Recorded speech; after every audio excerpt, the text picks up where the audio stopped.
I want you to think back to when you were in elementary school or in a playground or somewhere where you had to play something and there was a choice, right? Are you going to be chosen by this person or this person? Am I going to be the captain or am I going to be the person that's going to be picked last? I want you to imagine that scenario and that situation because it does make a lot of sense to the things that we're going to talk about today.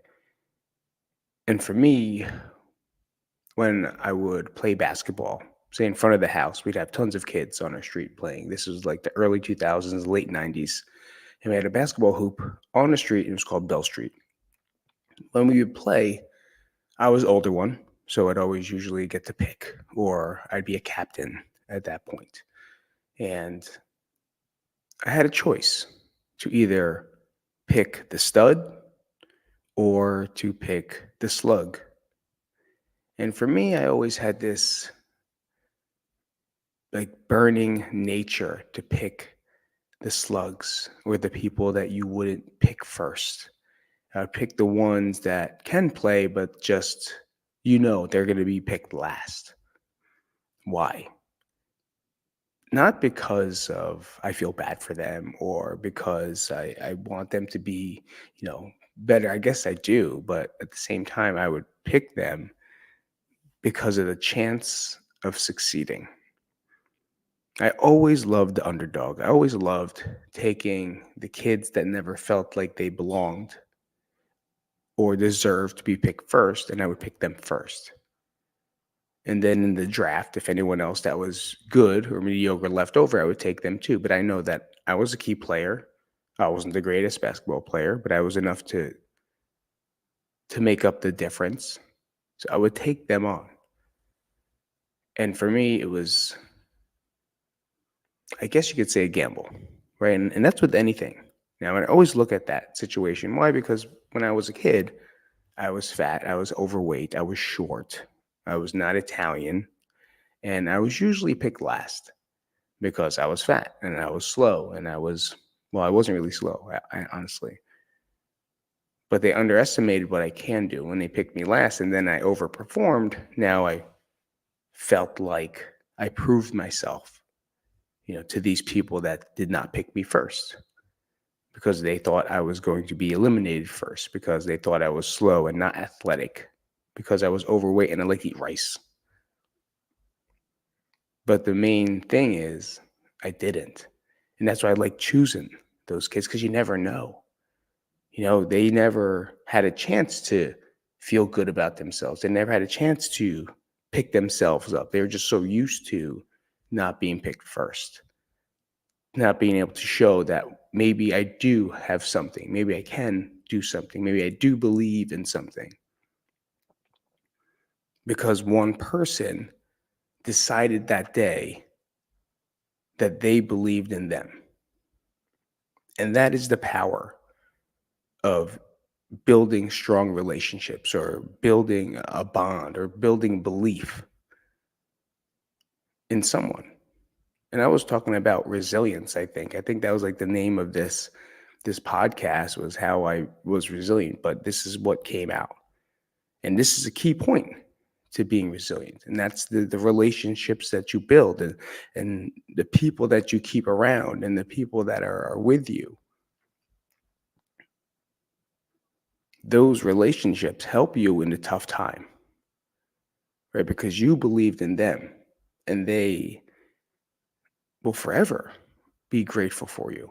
They'll forever be thankful and or your friend and or your partner and or your soulmate and or your best friend. That person or that relationship is what's going to help you in your time of being down, in your time of being in trouble, in your time of being depressed or anxious. I went from this story and I didn't know if that story was going to match, but that's what I wanted to talk about anyway, because I was taking a walk and I was thinking about, man, I take a lot of losses in life and I have another one coming up. I'm losing something soon.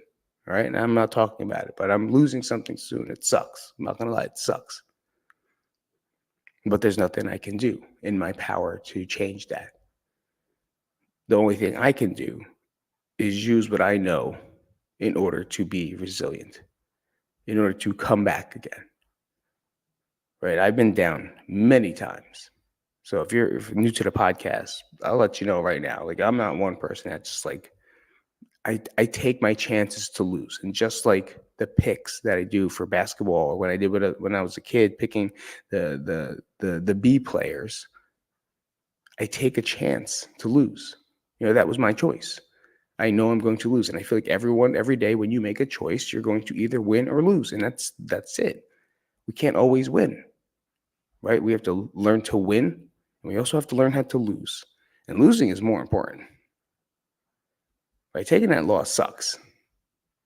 But what you build from that loss is what's the best possible thing. It's what we call living. It's called changing. We're forced to change again and again. And like I said, in the next couple weeks, I'm going to be forced to change. And it's hitting me today, and it's going to be hard. I'll talk about it in the next podcast coming up. So make sure you guys subscribe if you haven't subscribed. But it's probably going to be a situation that a lot of you guys have been in. A lot of you guys are going to go through. A lot of you people are going to just kind of have a tough time going through. And I'm going to give you the 3 things that I always focus on, right? This is what I focus on. Number 1 is my relationships. Who do I have around me? Who can I talk to? Who can I text? Who can I give a call? Who can I FaceTime? Who do I know that's going to be there and actually be there and listen, versus someone that's just going to kind of listen and then think about their own shit the entire time? That's a true friendship. That's a true relationship. Not the one that's like in one ear, out the other, or you need someone to get a beer with, but then when the beer's done, they're gone doing something else. That's not the person you want. If you're going out to have a drink with someone, it'll be someone that's going to sit there the entire time. And everyone else in the bar is now insignificant except for yourself. Right? You want someone there that you just kind of have dinner with and sit down or watch a fucking TV show with the entire time, or just sit down on a porch and talk the whole time. Go back and forth and kind of feel that relationship, that bond, that support. If it wasn't for me, for having my family, having my family, immediate family, including my mother, my father, my brother, if I didn't have that, I wouldn't be here. There's no way. I would have never made it through half the shit I did, half the losses I've taken. Maybe I will. Maybe I would have. I'm not going to lie. But it was really beneficial to have them around. And there's going to be a day when they're not going to be, but you still talk to them. And you still look up in the sky and wonder what they're going to tell you. Or sometimes they do talk to you. A lot of times my dad still talks to me. And it's weird. It's a weird, weird thing where like he's not physically here, but you want to say spiritually, or memories, or little things that he's told you or done for you, even just images. Like he just tells me stuff. And even if, say, my brother, so when I talk to him almost every day, every week, right? We talk about shit all the time. But like there'll be things that he has said to me or has done for me or has done to me, and it just becomes a lesson that helps me when I think back about it, helps me move into a direction that I know I can be strong again. And now with that feed will be the second thing, and that's really just having a positive mindset. And that's very vague to say, right? And very cliche to say, have a positive mindset. Like, no, motherfucker, the positive mindset in a loss, right? Not like I just lost something. It's like everything's fine and everything's great. Yeah, I'm just having a positive mindset, putting happy faces everywhere and drinking a coffee, No, it's not like that. It's literally understanding that this is some bullshit right now. Right? It fucking sucks. It sucks being inside the position that you're in. But at the same time, there's got to be an underlining of like some type of light that's going to pop through the darkness, and understand that there's going to be some type of light coming through at some time, some type of light like that, like a nice bright fucking light that's going to come through this black ass shit that you're feeling right now. And you have to have that. I'm not saying ignore the pain. You don't ignore pain. You don't ignore anxiety. You don't ignore depression. Right? You accept it.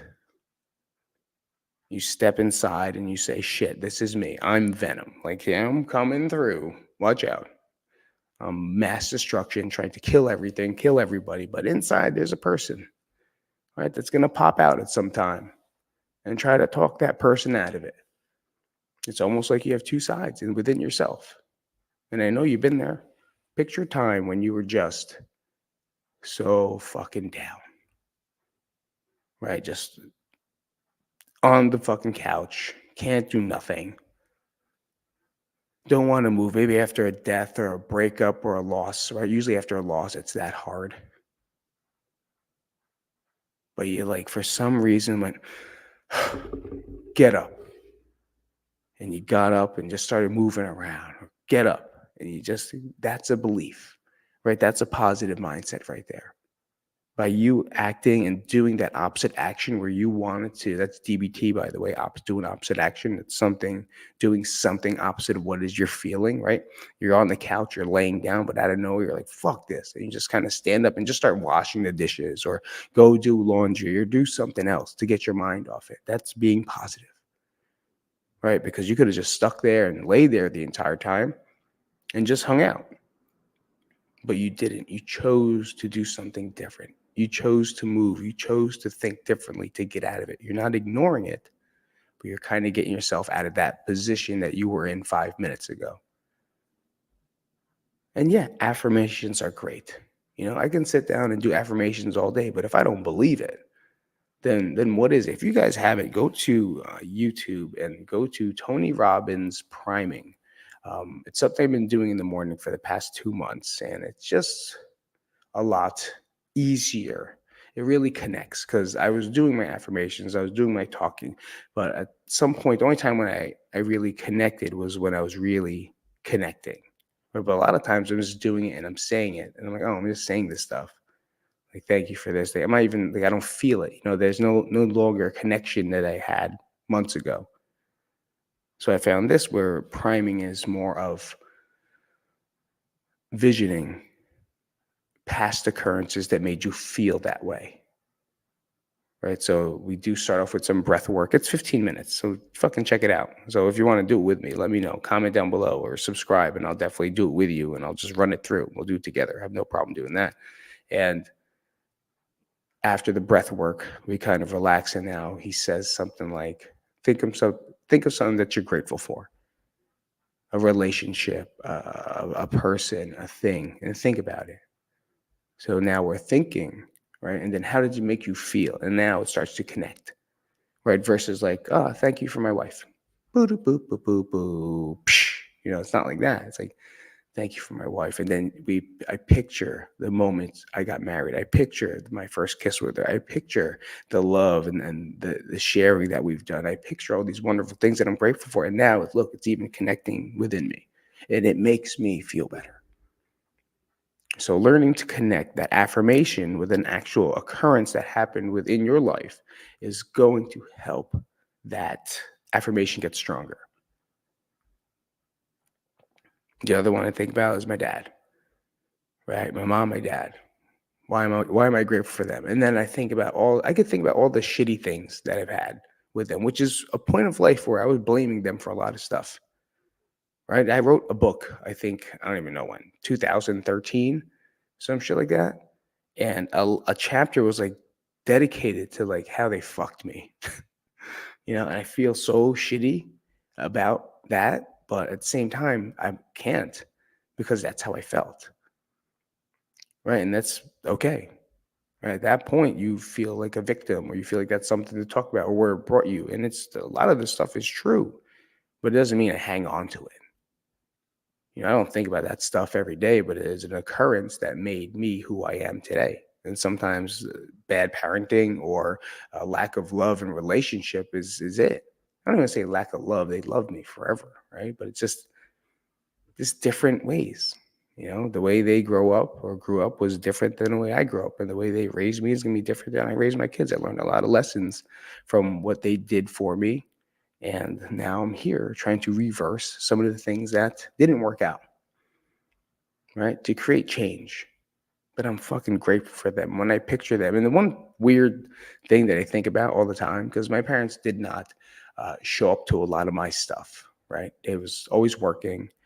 They didn't believe sports were fun, right? They didn't believe anyone needed sports. You had to just be good at math, like just have good grades and you'll be fine, be able to go to college. Um, but like I never got them. I know they went to a couple like matches here and there for wrestling. But I really, weirdly enough, think about a middle school picture of me graduating. I think in middle school or elementary school. And when I graduated elementary school, they had a suit and my mom had a dress on. And it wasn't because um, they dressed up for the occasion like other people do, right? Let's get dressed up for the graduation. No, it's because they came from work. They took time out of their day to come back from wherever it is to go see me get a fucking shitty diploma that doesn't mean shit. And then after that, go out for lunch or a late breakfast. And then they went back to work and they dropped me off at home. So it's like little things like that that I'm grateful for because they showed up to that. They didn't have to. But also, their mindset is they have to work, right? Here comes the booger. And in Filipino culture and immigrant culture, working is first. All right, work, work, work, work. Make money, set yourself up, get insurance. It's pretty much the equation. But I was grateful that they showed up for that one. That's the picture I picture all the time. Maybe it's because it's a picture that I see. That moment where I know that they could have just stayed at work and been a shitty parent, right? Not show up, but they did. And there's one quote that I listen to every single day. I didn't listen to some guy. He was Coach Matt. What's Matt's last name? I don't know. This was in 2010. And I was at a conference for personal training and like coaching, strength coach and coaching. And we just talk all the time. And, I'm pretty quiet during those seminars. But I was talking to a guy, Coach Matt, and he said, not Coach Matt Bustos, by the way, is an older guy. He goes, Pete, there's one thing I can tell you. And he goes, if there's anything you can take from me, and I only met this guy that day, he said, just show up. He's like, just be there, always be there. And it just made sense to me. And I was like, yeah. He's like, whenever you have kids, I have kids then. He's like, just show up because it means everything. And this was 2010. This was like pre-Instagram and like cool TikTok videos of people with montages telling you to show up and like all the cool things they did, for their kid. And then it was reinforced that same day at the seminar. And the person I was watching, who's now my great friend, Paul Reddick. And he says, it was like a scenario where his son was playing baseball and he was having a tough time. And then he just looked up into the stands and he saw his dad. And his dad just knew he was there, right? His son just knew he was there. And it made his game change. His whole persona change. And you see these videos all the time of like just show up and like you'll see a kid at like an auditorium walking in all by himself until he finally realizes someone's there for him, and then they perk up, they change, and they smile. But it's true. And that little affirmation or that little that thought of being grateful for them showing up is big. And that's like the biggest life lesson I've learned. Is it's very important just to be there. And that's the main thing I try to do all the time with my kids is like, I'm going to be there. Do I want to half the time? No. Fuck no. Who wants to sit there, listen to piano the entire time? I listen to my kids and a couple other ones, but I don't want to listen to 10 hours of piano. Then some teacher hit a riff the entire time. It's too long for me. And then there's food I can't eat. So All right, I'm gonna stop ranting. But the point of that was I'm super grateful for my parents showing up, and then they did the same thing for my brother. Been there. They went to a lot of his matches. They went to the tournaments and then rooted for him. And then my brother ended up fighting, and you see him in the cage. And I can't imagine how worried they were. How much they wanted to say, please don't do this, but they still were there. Right. And that's what I'm going to do. Like that makes a big difference in your life, in their lives as well. But at the same time, at the same time, I want them to have that feeling and that thought and that vision for when they grow up that they can be grateful for if I'm not here. Because just because the physical being isn't here doesn't mean the thoughts don't make a difference, right? Those thoughts are the same exact thing as an occurrence. Your brain don't get the difference, right? And that's why being positive in that tough time when you are down is super important. We can't keep thinking about how we got there and how shitty it is and how terrible it was or what's going on right now. We have to believe that there's going to be a light that's that green right there, right? A blue or a green or fucking purple. It's going to break through that darkness, that tough shit you're going through. And I think what helps as well is movement, as always. Getting your shit done, working out. I can't stress how important working out is. Movement, walking, martial arts, gymnastics. I don't care what it is you do, run a marathon, do something, get outside, go walk. People think they have to sign up to a gym to work out. It's fucking ridiculous. Guys, listen. You are being stupid. You don't need a fucking gym. I don't want to go to a gym. I don't want to go hang out with a bunch of prick faces that just put their cameras everywhere and lift. I don't want to do that. I don't want to go there where there's ego lifters and people dropping shit and people think it's their own territory. It becomes territorial. But that's the gym. That's the culture. I can't hate it, but I don't like it. I don't like being in those environments. That's why I choose to work out here in my garage most of the time. Thank God I work at a gym where I can do it on my off time too. But at the same time, I'd rather do it here because I don't have to deal with people and I could be within myself. So if you need like a workout or something, just comment down below and let me know. Like I am fucking a professional in making shit up with what you have.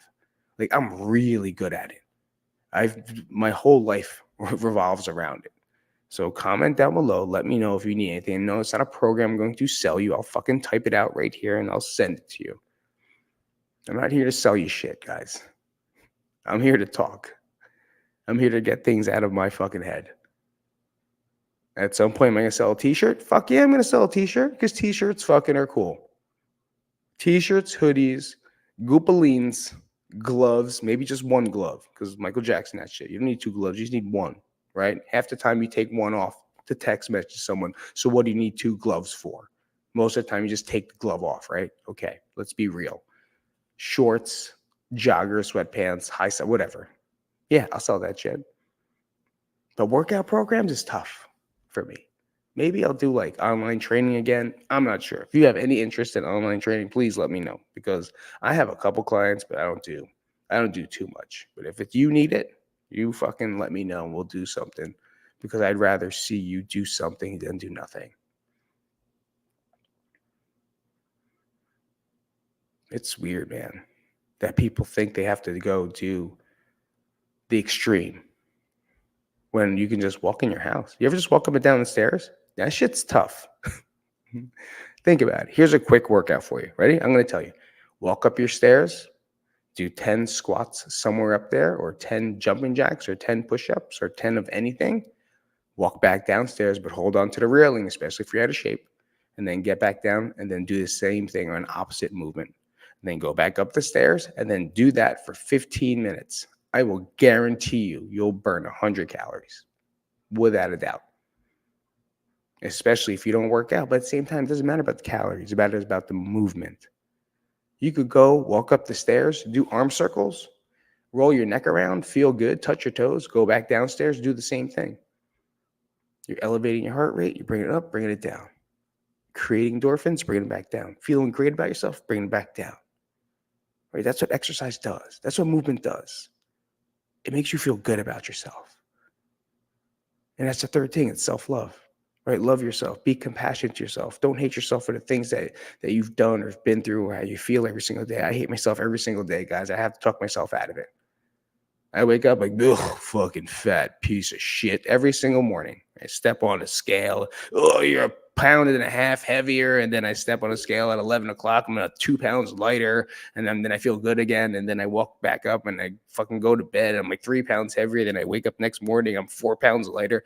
What the fuck is wrong? It's scale shit too, right? Sometimes I want to throw my scale out, but I can't.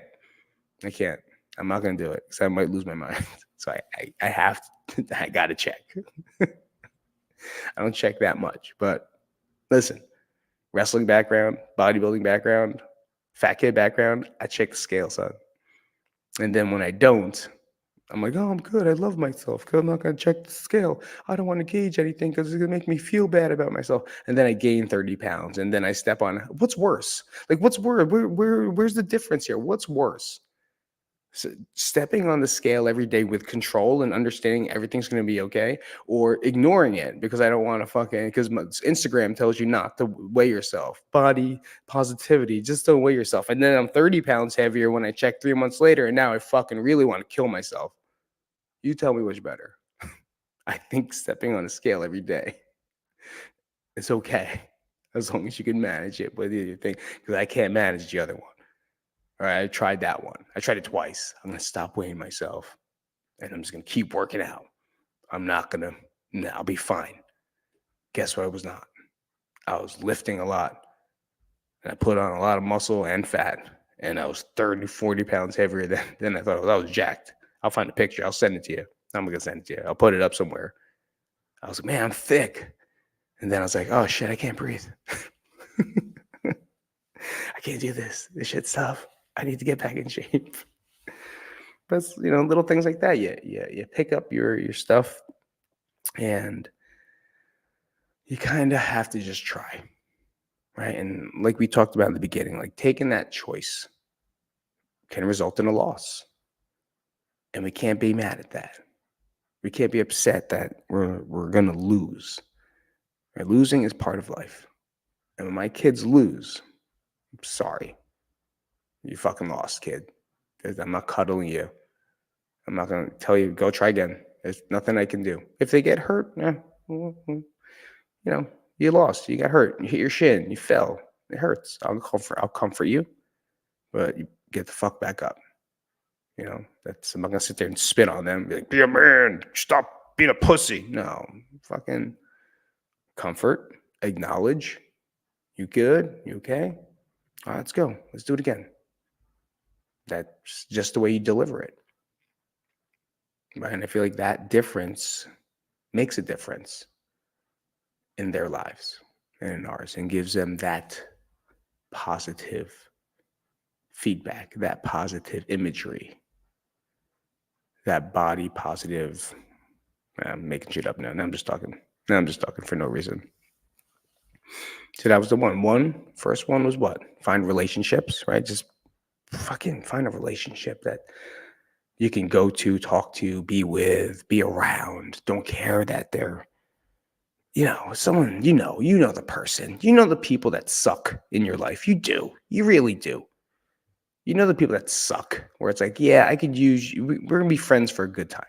We're going to be friends. Then you got friends where it's like, yeah, or the relationships where it's, I can go to, I can talk to you. We can talk. I can listen, right? I'll ask questions. Sometimes I'll even just listen versus talk. And then stuff just happens because listening is way better. Because you get therapy. Most of them want to talk anyway. So you listen, then now you can kind of go back and forth, and it feels nice. Number 2 was what? I don't remember. Oh, positivity, being positive, like finding the light in the darkness. Like you can't not think that it's only the end. Right? So that's a dark place. I've been there. On the last podcast, I told you the story. I'm in a dark place, and it's you'll get through it because I had a belief in something, and I saw more positive things flash before my eyes than more negative things. And I had the strength, thank God willing, to step away, to stop, to not go on with it. And the last one is the positive imagery, just like just being positive and to yourself, right? Self, not positive imagery. What's the word? Self-love. Working out, right? Working out is self-love, self-care. Me and my wife say all the time. Sometimes we wear the same clothes. I wear the same clothes all the time. Like this, you obviously you can tell. Like I don't. My outfit doesn't change much. It's the same rotation over and over and over again. And sometimes you're in the house, you're just walking around, you're like, oh, I feel like a bum. So we'll just get dressed, right? Get dressed and put something nice on. When you put something decent, not even nice. When you put something decent, I got a story real fast. I got a story. Hold on. Put something decent on, you'll feel better about yourself. You walk around like, oh shit, I got dressed. Like I don't feel like I'm just gonna go work out all the time. That's my outfit is what I wear to work. Like I wear the same shorts probably 4 days in a row. If I'm a sweating, I'm wearing the same shorts. I don't care. Shirt change all the time. My armpits smell like fucking. I don't know what the fuck they smell like. They stink. As you get older, you stink. That's it. Can't help. But my wife came down the other day and he's like, I'm gonna go get dressed because I kind of feel like a bum. All right, cool. She came down. I was like, damn, where you going, bitch? Going to a cocktail party? She came down like a black dress, but it wasn't like a black dress. It was just like a black, it looked like a dress, right? Her hair was done. She put a little makeup on. Where the fuck you going out? You going out? Going out? She's like, no, I'm just wanting to get dressed up. I was like, well, your ass is giving me anxiety because now I feel like I have to go out because you look so good. I feel like I have to get dressed and we have to go somewhere. So please go upstairs and put something a little less dressy on. So I sent her back upstairs because the bitch came down like she was going to a pool party. I was like, where are we going? Going to the Encore? I don't want to go. I'm not going to Dre's. It's not time yet. These are 2 pool parties in Las Vegas, by the way. It's the only ones I can think of. There's thousands of them. I was like, go upstairs, please put something else on because I feel bad. I feel shitty right now because I feel like I have to go out now. Like I feel like we have to do something. Clearly, we're not doing nothing. So she went upstairs and put on another set of clothes that still made her feel good, but wasn't like we're going out on a town at fucking 11 a.m. You know what I'm trying to say? All right. I'll see you later. Thanks for coming out. Come out to the podcast. I don't know. Do I have a Patreon? I got a Patreon. Thanks. Hey, let me give a shout out to my Patreon. It's been a long time. Patreon, thank you so much for everything. You have no idea. This shit would not happen without you guys.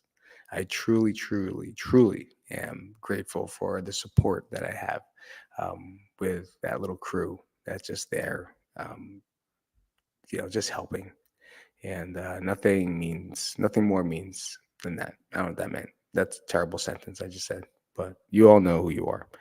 And thank you. I do appreciate it from the bottom of my heart. I'll see you guys.